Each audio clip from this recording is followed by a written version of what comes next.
e a forma carinhosa como você faz com todos os compositores, até motivando-os a permanecer compondo para o Carnaval de Recife. Eu só tenho a agradecer e tenho certeza que esse agradecimento também, embora não tenha procuração, mas é um agradecimento de todos os compositores de Recife.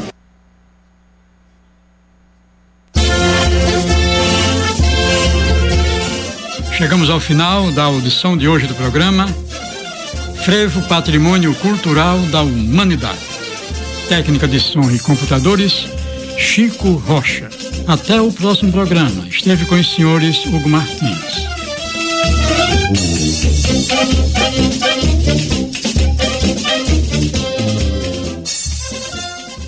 (11 horas e 28 minutos). Universitária FM 99.9.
Programa Fora da Curva, jornalismo, crítica e diversidade.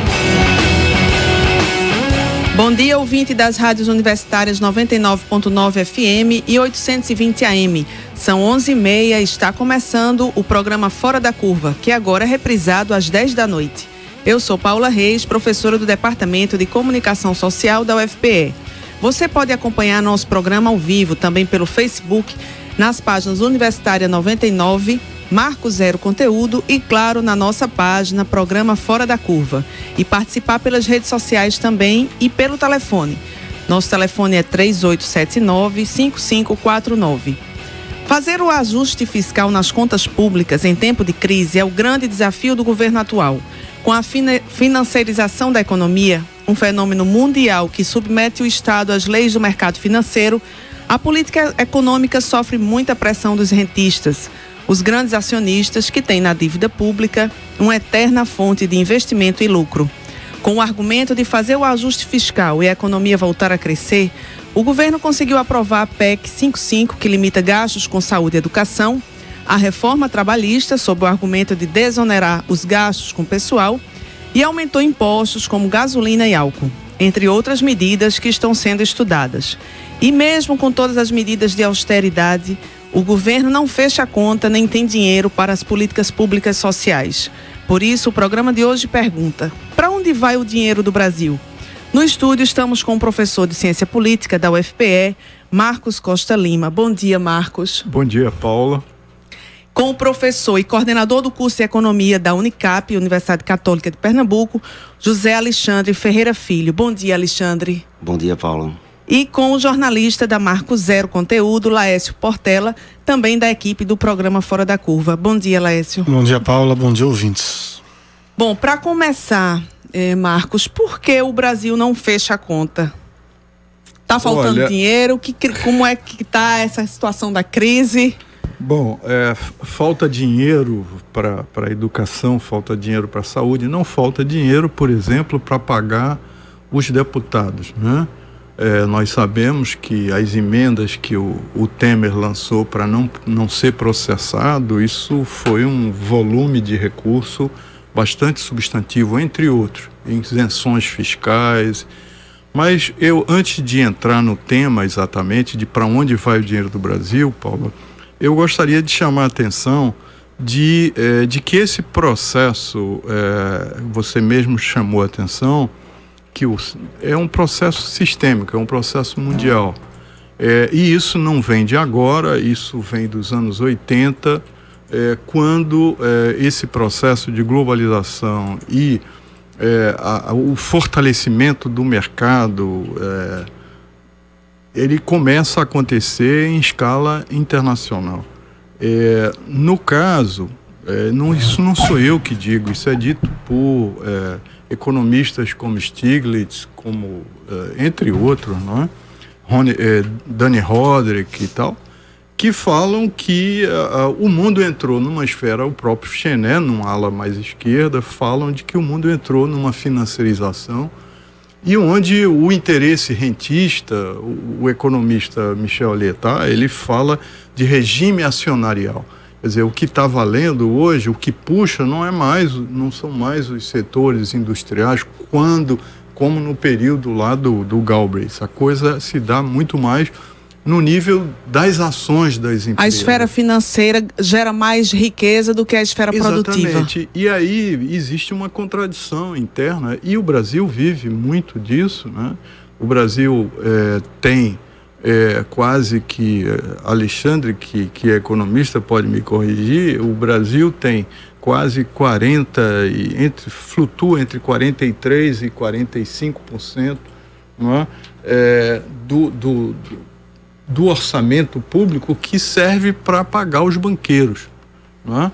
Então, se nós temos um país que precisa, não é, melhorar as estradas, fazer investimentos nos portos para agilizar o desembaraço das mercadorias, fazer obras de infraestrutura fundamentais e investimentos em educação, saúde e tal, não é? Com esse valor que se aplica, que se paga ao capital financeiro, que se retira do orçamento público da União, então isso é um complicador maior que o país vai ter que resolver mais cedo ou mais tarde. Alexandre, como é que você vê essa questão? Não, eu concordo com o que Marcos apresenta. A questão do endividamento público brasileiro é uma questão grave, principalmente pela forma como essa dívida é financiada, com juros extremamente elevados.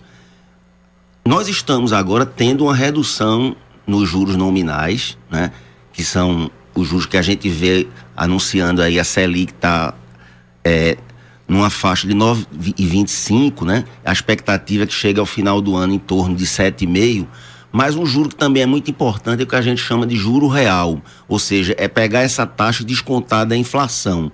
Então, se a gente tem uma inflação aí que tem uma previsão em torno de 3,5%, né? E se a gente chegar em 7,5%, a gente estaria com um juro real de 4%, que ainda é muito alto, mas ainda assim bem melhor do que já foi antes.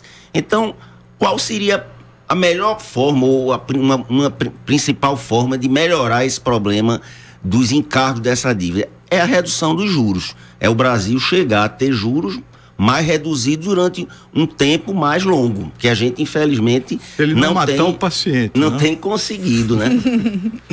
Porque os juros mais baixos, eles podem ocorrer, inclusive, com a economia sem estar em grande recessão. Não é necessário que a gente tenha, no curto prazo isso acontece, ou seja, você combate, né, um processo inflacionário com juros altos, né? Então, você aumenta os juros para poder reduzir a inflação. Como a gente está com a inflação baixa agora, a tendência, inclusive, é que melhorasse o desemprego, né?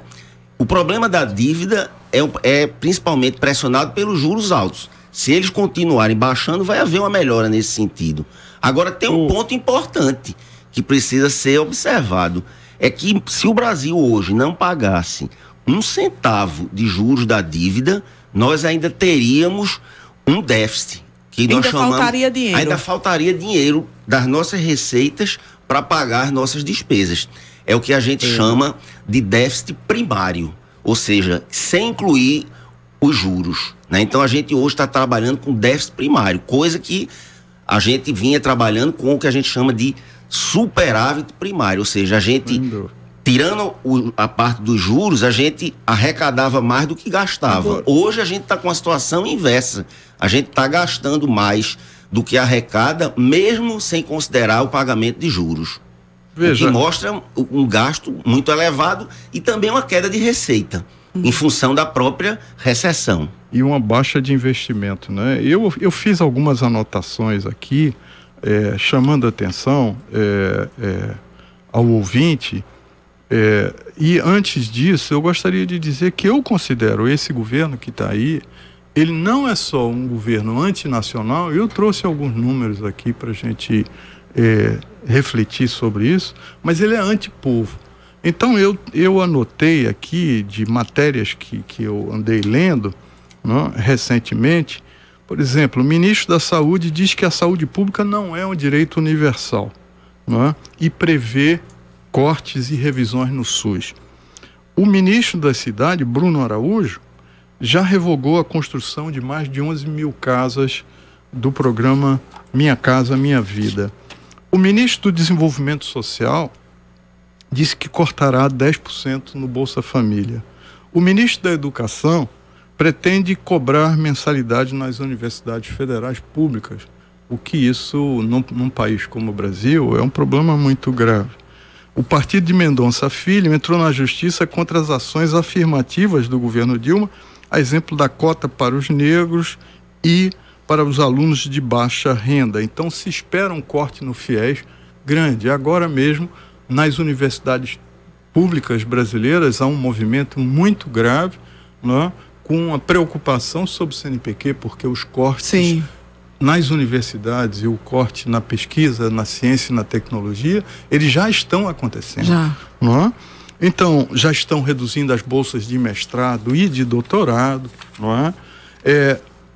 O ministro Meirelles defende o aumento do tempo de contribuição para o INSS e a idade mínima para a aposentadoria. O ministro do Trabalho, Ronaldo Nogueira, não é? Pastor da Assembleia de Deus, quer a flexibilização da CLT e defende a terceirização do emprego. Então, é um conjunto de medidas que vão todos numa direção de corte de gasto, mas na carne da população, na carne do trabalhador. E esses gastos, esse corte de gastos, é porque esse dinheiro não tem mais, acabou, ou ele foi para outro lugar? Deixa eu dar um dado aqui, até para falar, queria ouvir a opinião dos dois professores sobre reforma tributária. Considerando um pouco, eu peguei dados aqui do Instituto Socioeconômico, lá de Brasília, que ele trabalhou com dados da Receita Federal de 2013. E os dados são os seguintes, falando aqui sobre a questão da concentração, que eles classificam como escandalosa concentração de riqueza no Brasil. Os dados da Receita Federal revelam a gravidade da questão a ser enfrentada. Do montante de 5,8 trilhões de patrimônio informado ao fisco em 2013, são 5,8 trilhões de recursos que os contribuintes informaram à Receita Federal, 41,6% eram de propriedade de apenas 726 mil pessoas. com rendimento acima de 40 salários mínimos. Isso é, 0,36% da população brasileira detém um patrimônio equivalente a 45,54% do PIB do Brasil. E a questão aqui que se coloca é que esse grupo tem uma baixa contribuição tributária, né? A gente sabe que boa parte dos que recebem acima de 40 salários mínimos tem isenção tributária na parte ali de rendimentos e lucro, né? Tem um dado aqui de que dos 623 bilhões de rendimentos isentos no imposto de renda em 2013, 287 bilhões de reais eram de lucros e dividendos que não foram tributários, eram de recolhimento para acionistas. Isso especificamente pega uma classe média aí, inclusive, que tem tributado pouco, jornalistas, economistas, profissionais liberais que têm pessoa jurídica, né? Dito isso, e com o quadro que o professor falou aí quer dizer, aqui o quadro que eu estou dando é de concentração absoluta de renda. Nesse quadro agravado aí com redução de recursos e de direitos para os grupos mais vulneráveis da sociedade, por que se fala, dentro desse quadro geral, por que se fala tão pouco em reforma tributária e em tributação mais progressiva para quem recebe mais, tributação no imposto tributário, por exemplo, rural é muito baixo em relação, por exemplo, ao IPTU, comparativamente, né? Os grandes latifúndios, as grandes propriedades pagam um imposto. Por que esse debate, quando a gente está falando de recursos públicos, por que o debate da reforma tributária não se dá também nesses parâmetros de distribuição e de fortalecimento dos recursos nacionais, né? Como é que os professores veem um pouco essa questão? Eu só queria terminar nessa listagem toda, que eu considero uma questão extremamente grave, que é a questão da PEC 241. Né? Porque a PEC 241, do teto dos gastos públicos, ela limita, né, por 20 anos, né, os gastos sociais. Né? E o exemplo é o seguinte: se em 2016 você gasta 100, em 2017 você vai continuar gastando os 100 e mais a inflação. Quer dizer, isso com acréscimo populacional, com acréscimo dos problemas que o Brasil está vivenciando. Então, como é que você governa um país só cortando gasto e sem retirar também, por exemplo, de um lugar que é o lugar de onde devem sair uma boa parte dos gastos para o usufruto da população, que são os impostos.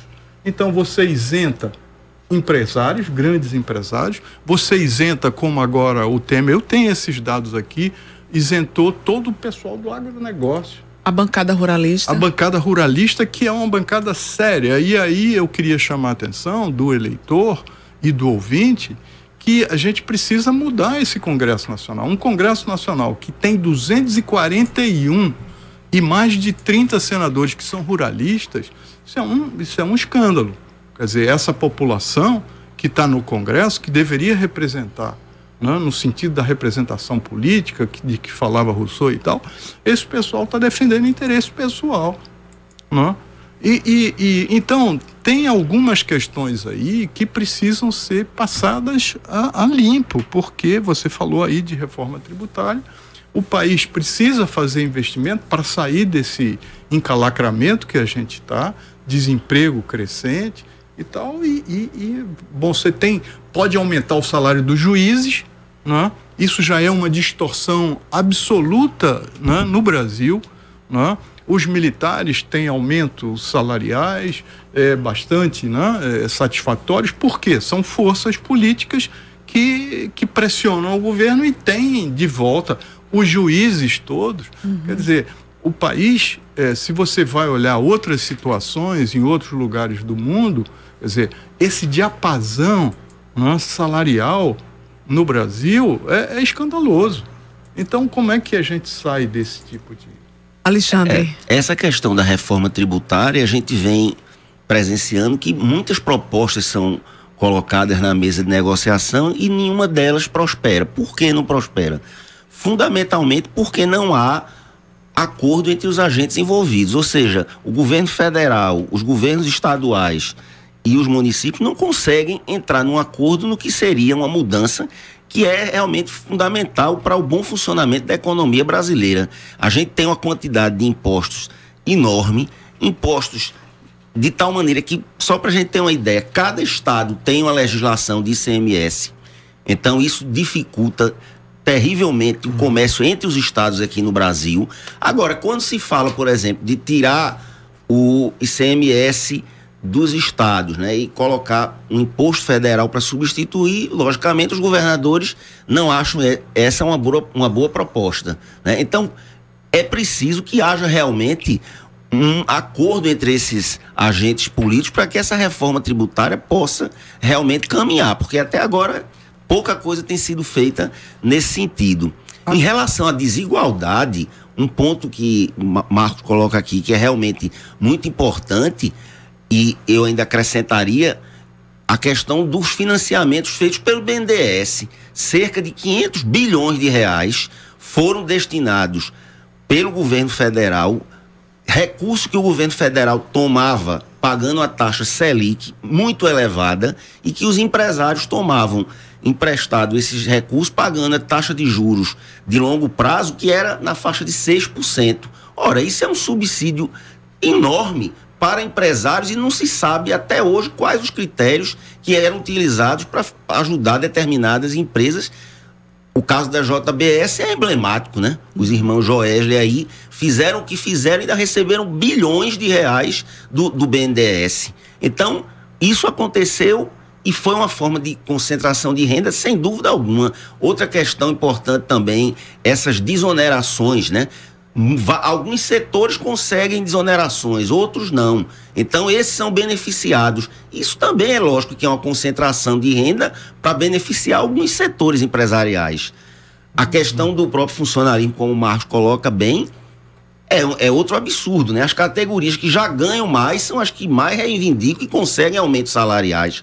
Agora a gente tem, no momento, uma solicitação dos procuradores do Ministério Público Federal pedindo um aumento de 16%, que o próprio Supremo já sinaliza que não vai oferecer, porque é um verdadeiro absurdo, né?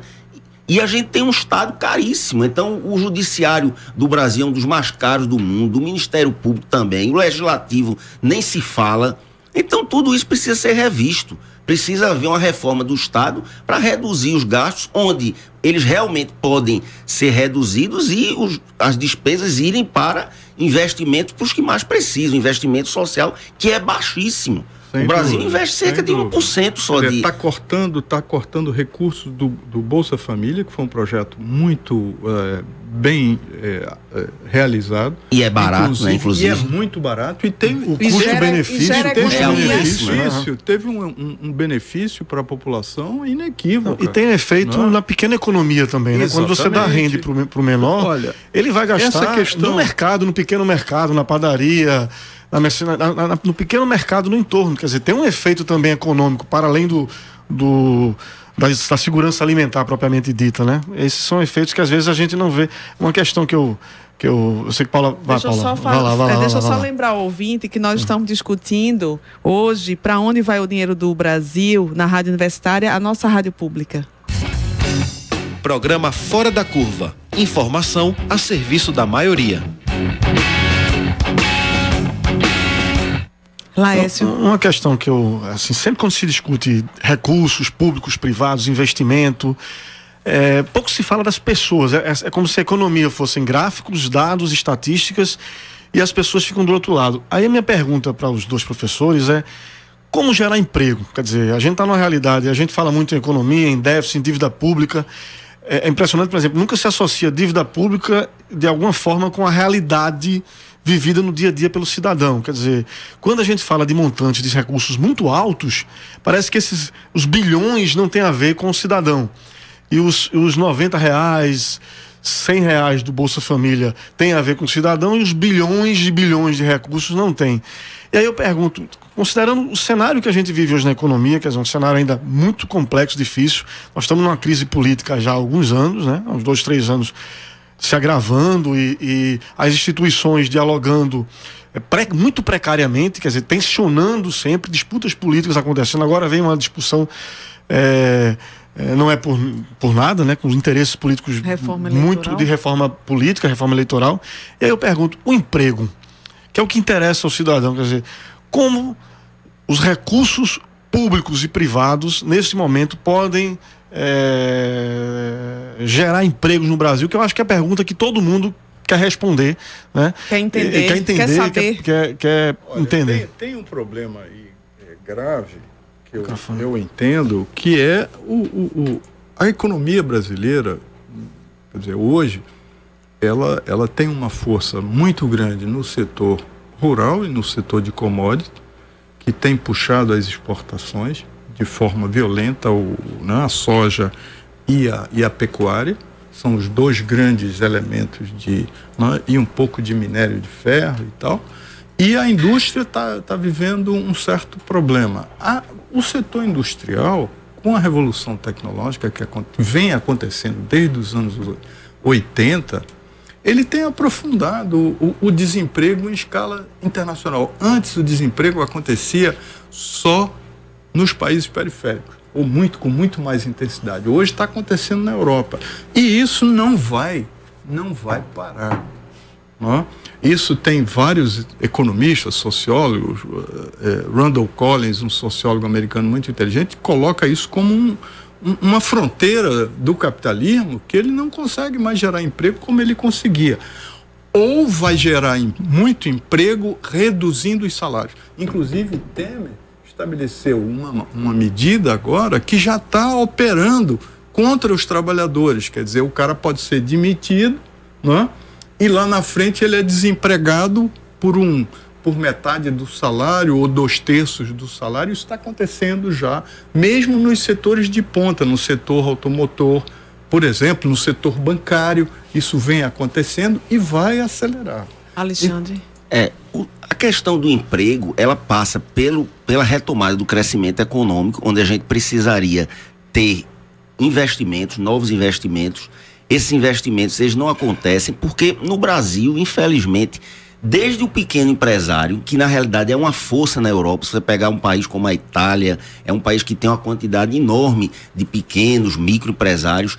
Pense qualquer um que está nos ouvindo, se você quiser abrir um pequeno negócio, a burocracia que você vai enfrentar, o número de dias que você vai perder para conseguir isso é desestimulante. As regras tributárias, trabalhistas, que agora eu acho até que melhoraram com essa ideia da reforma.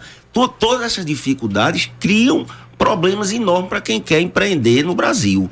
E isso é um problema gravíssimo, porque, como o Marcos está falando, a tendência do emprego formal é diminuir mesmo no mundo inteiro. Então é preciso que as pessoas comecem a ter outras opções de emprego, né? Agora não pode, Alexandre, também querer jogar a culpa para o trabalhador como se ele fosse indolente ou como se ele não fosse preparado e tal. Ou então vamos empreendedorismo na população trabalhadora, como se isso fosse resolver o problema. Ele vira conta própria. Isso é uma loucura, né? Numa estrutura e num país como o Brasil, com mais de 200 milhões de trabalhadores. Eu vou dar um exemplo aqui sobre a questão do imposto, né? Para quem recebe até 2 salários mínimos, para ver as injustiças nesse grande Brasil. Para quem recebe até 2 salários mínimos, são quase 200 dias de trabalho retirados, não, por imposto. Para os ricos, a alíquota que deveria ser de 27,5% no imposto de renda, acaba onerando apenas 106 dias de trabalho. Então, o pobre trabalhador que recebe até 2 salários mínimos, paga 200 dias de imposto. O rico paga 106 dias de imposto. Quem ganha menos paga mais. Paga mais, é quem paga imposto no Brasil. Imposto então regressivo. Como é que o Brasil, um país, pode se estruturar dessa forma? Agora, tem outras formas de evasão. A gente sabe que para onde vai o dinheiro do Brasil? Uma boa parte vai para a corrupção, a outra parte vai para subsidiar determinados setores, por exemplo, o agronegócio, que está sendo hiper contemplado aí pelo governo Temer, né? Agora, tem outras questões que incidem sobre essa questão do dinheiro, por exemplo, nas exportações e importações, o subfaturamento e o superfaturamento, né? Subfaturamento de importações e o superfaturamento das exportações. Isso é uma maneira do capital internacional mandar dinheiro para fora. Né? Então, eles já têm toda a facilidade que tem para jogar na bolsa, não é? Passar pouco tempo aqui e mandar o dinheiro para o Brasil sem que a economia ela se realize efetivamente, porque não tem produção. Não é? Deixa eu fazer uma pergunta, voltando aqui à Constituição. O nosso programa está chegando ao fim, acho que vai ser uma pergunta para uma palavra final. A Constituição de 88, ela botou ali parâmetros, inclusive legais, para investimentos em educação, saúde e previdência. Acho que são as 3 rubricas que hoje comprometem tirando talvez a principal, que é o pagamento de dívida, né, com juros da dívida pública, que bate todos os recordes, mas do ponto de vista do Brasil, quer dizer, do Brasil real, a maior parte dos recursos públicos vão para educação, saúde e previdência. Quer dizer, quando a gente fala previdência, é aquele trabalhador que trabalhou a vida toda e que não pode ficar desamparado pós o trabalho. Quando a gente fala em educação, a gente está falando do trabalhador do futuro, que precisa se formar para entrar no mercado, não só para beneficiar o mercado, como beneficiar a sua própria família, a sua vida, seus laços. E a saúde, que comete a todos, né, que é um tema importante para quem está trabalhando e para quem não está. Inclusive para manter boa parte dos trabalhadores com possibilidade de estar ativo no mercado, né? Então, assim, com as mudanças recentes, a PEC do teto de gasto e tudo mais, a gente está vivendo agora um processo de mudança gradativa desse horizonte do orçamento público para essas 3 áreas. Vocês veem que isso é uma coisa que está começando a mudar. E aí eu pergunto, essas mudanças não precisariam ser discutidas no nível nacional, quer dizer, eleitoral, quer dizer, até que ponto a eleição, o processo democrático, ele é fundamental para a gente decidir, como país, para onde os recursos públicos devem de fato ir. Quer dizer, houve essa discussão na Constituinte de 88, será que isso não está dado politicamente agora também? A questão previdenciária não tem como não ser discutida, rediscutida, porque ela é explosiva, né? Se a gente quiser resumir por 2 fatores, as pessoas estão vivendo cada vez mais e tendo cada vez menos filhos, ou seja, menos trabalhadores para sustentar essas pessoas aposentadas que vivem cada vez mais. Então essa conta não fecha, e não fecha aqui no Brasil e não fecha em lugar nenhum do mundo. Então é preciso realmente repensar uma reforma da Previdência. Qual será a reforma? Aí cabe, como você coloca, uma discussão no Congresso, uma discussão na sociedade para ver qual é a alternativa que inclusive penalize menos os mais pobres, evidentemente, e procure corrigir privilégios históricos que existem. Eu considero que o processo eleitoral é um processo fundamental nesse momento. Porque nós vivemos, no meu entender, um golpe político. Uma presidente que foi eleita legitimamente, ela foi deposta. E nós estamos vivendo num período onde uma cúpula de poder, né, se assenhorou do poder sem o assentimento da população. E é por isso que a popularidade desse presidente, ele não passa de 5%. Agora, nós, nesse processo eleitoral, que poderia ser um processo constituinte, inclusive, porque de nada adianta você querer, né, fazer uma eleição para você voltar a ter um Congresso com 240%, 240 parlamentares sendo ruralistas. E aí, eu sei que o programa está terminando, eu anotei aqui duas declarações importantes. O Procurador-Geral da Fazenda Nacional, em 2015, ele afirmou o seguinte: 18.602 pessoas físicas e jurídicas no Brasil, você entra Rede Globo, o que deve ao fisco, não é? Possuíam dívidas reais de mais de 10 milhões com a União. Pessoas, indivíduos. Estas dívidas somavam um total de 1,2 trilhão em 2015. Tá certo? Apenas 4.013 destes 18 mil devedores totalizavam uma dívida de 906 bilhões em impostos devidos ao Estado. Então, cabe a questão, não é? Por que o Estado não aciona esses devedores, não é? Negocia dívidas, mesmo que escalone ou que seja, mas tem que cobrar, porque isso é dinheiro do povo, isso é o dinheiro que sai né, do pequeno, como eu mostrei aqui, que paga mais imposto do que o rico. Então, esse país está de ponta cabeça. A gente precisa trabalhar para que o país seja mais igual, porque senão nós vamos viver isso eternamente e a pobreza vai se aprofundar, não é? O desemprego, que precisa ter medidas mais... Sem dúvida, a gente teria que ter outro programa, vamos combinar depois outro programa para aprofundar essas questões. Então, só para dizer, sonegação de imposto, né, no Brasil é uma das grandes partes de para onde vai o dinheiro da nação. Sim. É muito mais do que a corrupção. Pois é, a gente tem que fazer um programa sobre quem paga imposto no Brasil.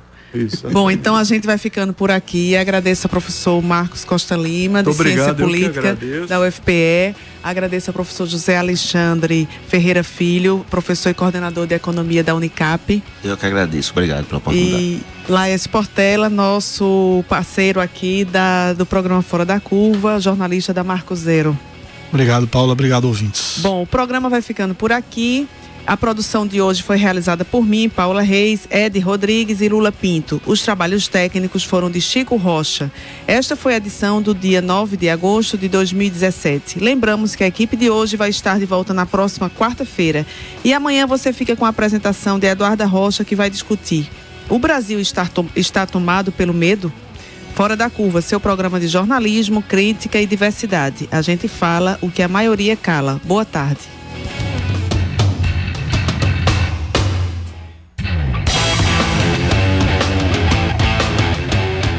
O programa Fora da Curva é uma realização do Departamento de Comunicação Social com o apoio do Departamento de Sociologia, do Núcleo de Design e Comunicação do Centro Acadêmico do Agreste e do Núcleo de Rádio e TV Universitária.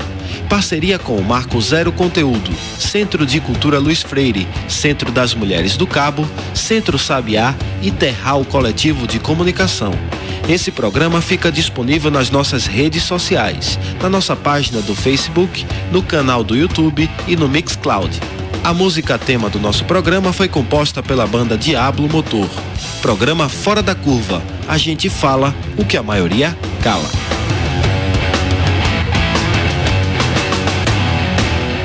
12 horas.